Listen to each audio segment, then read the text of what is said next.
So Darren is now my co-host. So Darren, why don't you come up and we get to know you a little more. I don't think it's on. Yeah. I'm really excited to be co-hosting with you, though, because of all this stuff we were talking about. But we'll get to that here in a minute, folks. I said folks. I feel old. I can't believe I said that. Okay, folks. I don't know. Lately, my old lady has been coming out. Okay.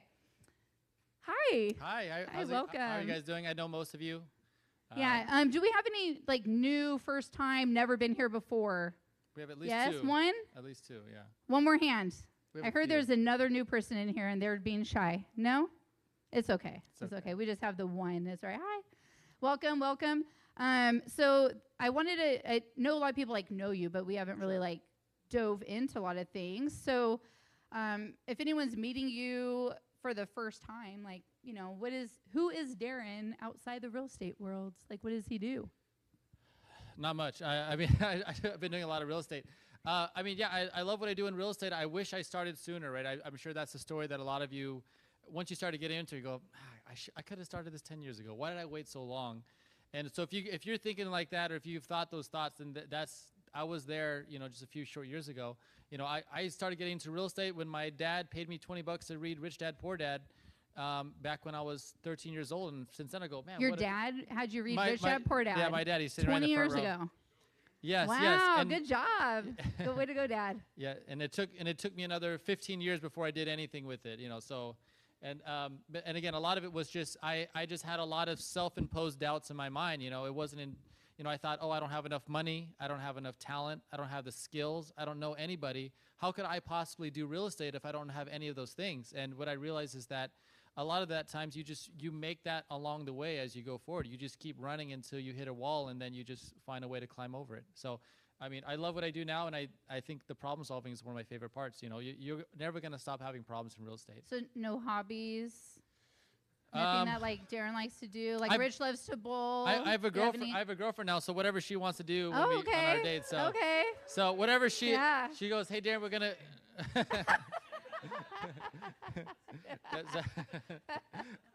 So you have a girlfriend. So I think what are we doing? We're gonna go to the gym. Oh, actually, no, we're gonna go roller skating. Roller so my hobby this week is roller skating. Fun. It's been 15 years since I've been roller skating. That.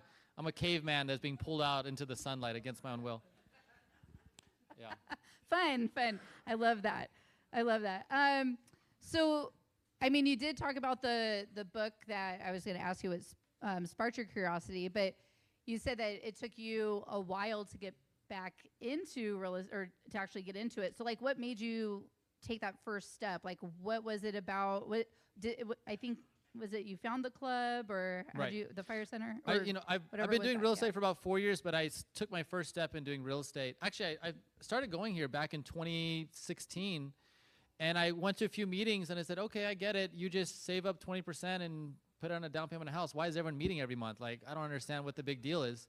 And then I did my first time. It took me 6 years. I was making $35,000 a year, and to save up $42,000 when you're making $35,000 a year is a Herculean effort. So then I realized, oh man, this sucks. I should find a better way to do this. So I said, maybe I should go back and see what else they have to offer. What really changed my opinion was when I started coming to this club and really started talking to people that were a lot smarter, better, and more educated than me, and had done a lot more than me, and I realized that I was overthinking it. The one conversation that really changed things around was we were at a, what was the pizza place we used to go to? What was it? Shakey's. Was it Shakey's? Round Table? No. Round Table. We were playing cash flow the game, and I was talking to Andy after the meeting one time, and Andy said, well, what are you looking to do? And I said, well, I'm trying to buy a multifamily property. That was my goal back then. And he goes, okay, well, what are you looking for? I said, well, I can only buy it up to $500,000. And he goes, well, why only up to $500,000? And I said, oh, because, I only have 20% of $500,000. And he goes, okay, so why can't you buy bigger than that? I go, I just told you, I don't have enough money. And then he said the line that changed my entire trajectory of my career. And he goes, why do you need money? And I went, Andrew, you need money so you can buy real estate. And then he goes, no. Why do you need money? And I was like, and I stared at him for a good 10 seconds. I said, what do you mean, why do I need money? What the heck kind of Yoda Jedi mind trick is this? And then it dawned on me, why do you need money? He meant, why does Darren Elliott need to have the money? And so after staring at him for 10 seconds, I said, wait, do you mean like borrow it from someone else? He goes, yeah, or joint venture, team up with somebody who does have the money. You do the work, they have the money. And I tell you, I still remember the walk from that Shakey's. Well, I don't even know the name of the restaurant. That's how blank, how wiped Round Table. The walk from the Round Table to my car was the longest walk I ever had in my life, because I was just thinking, oh my God, I waited till 28 years old to actually get started. I could have been doing this at 18, you know. Can you imagine? No, but I waited 15 years longer than I had to. Why did I wait so long to get started doing this? And once I realized that money was no longer an option, that changed everything for me. And I started really taking serious action. I said, if money's not an obstacle, then the only obstacle is me. And so then I started taking massive action and just learn through doing. Yeah, I love that. It's definitely one of those things. I feel like most of us always wish we started younger, right? I mean, like you see little Evelyn running around here, and she's not even a year old, and she already owns stuff, right? I mean, right? She already has stuff in her IRA. So I love that. So the only way to really get started that early is you're born into it. So to get into it even in your 20s, like, is amazing. So right, I messed up the timeline. I bought my condo at 28, but I actually didn't get started doing this until I was about 34 years old. So okay. I took a 6-year break because I was like, well, I can't do anything. I have no more money. So I stopped going to the club. I stopped attending there. I said, let me just keep saving. I'll wait another 6 years to buy another property. And then after a while, I go, man, this is taking a long time. I don't know how, like, I'm counting 6 years times 20 properties. I'm going to need 120 years before I become financially free. I said, I need to find a better system. So that's when I started coming here. Yeah. So I kind of wanted to, two things. So I want to go over like what you're working on now. So Sure. talking about some of your projects, but also since you are a new co-host and we're going to be co-hosting together, like what is the membership? What do they have? What are they going to expect from you? Like what type of things are you going to talk about? Sure. So whichever one you want to go on first, but Sure. those that.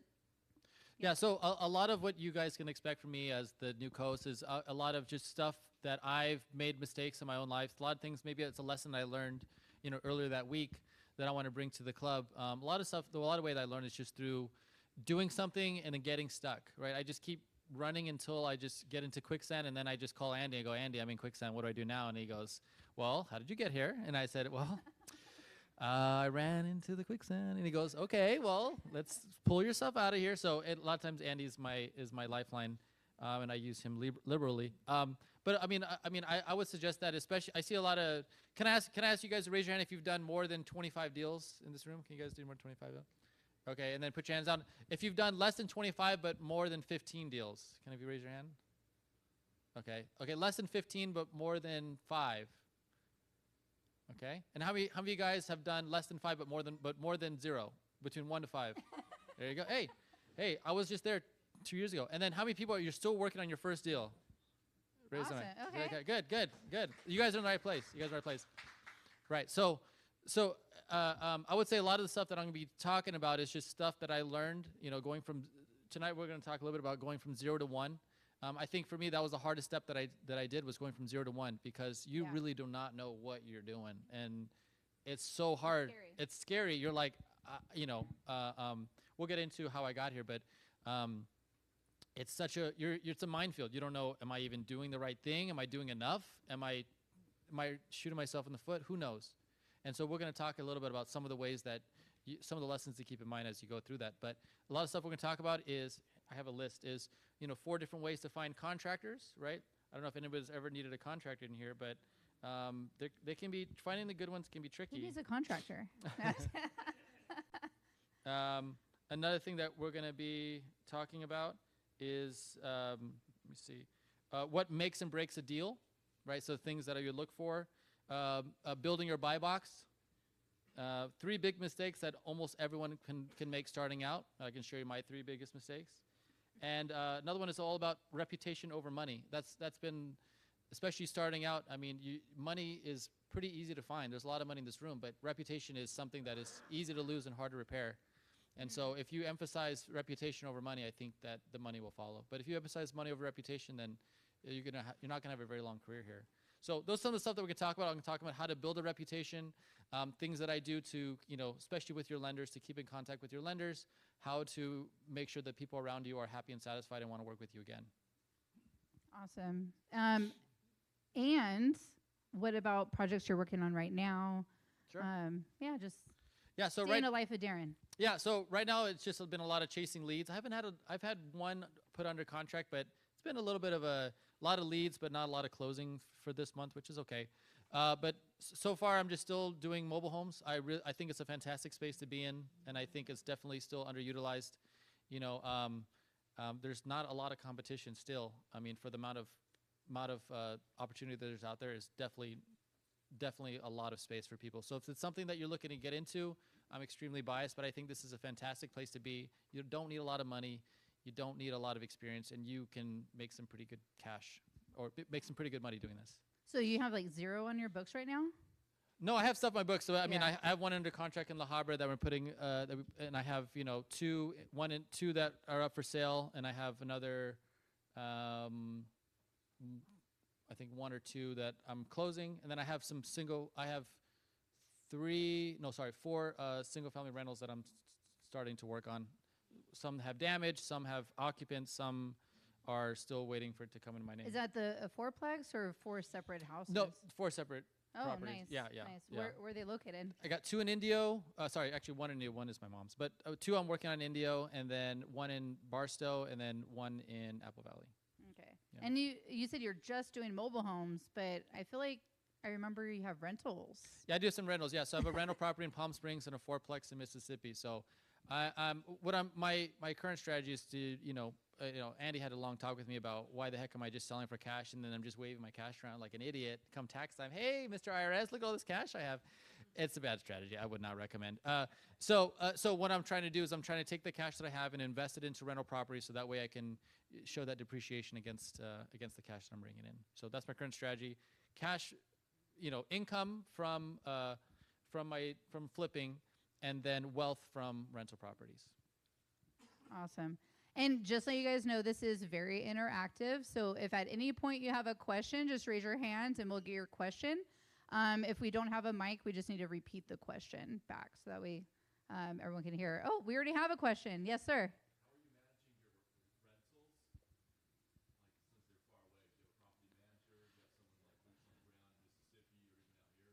So the question, your name, sir? Ron. Question from Ron is, how do you manage your rentals, especially the ones in Mississippi? There's a 4-plex in Mississippi, and there's a Palm Springs one here. I would say I'm managing it myself.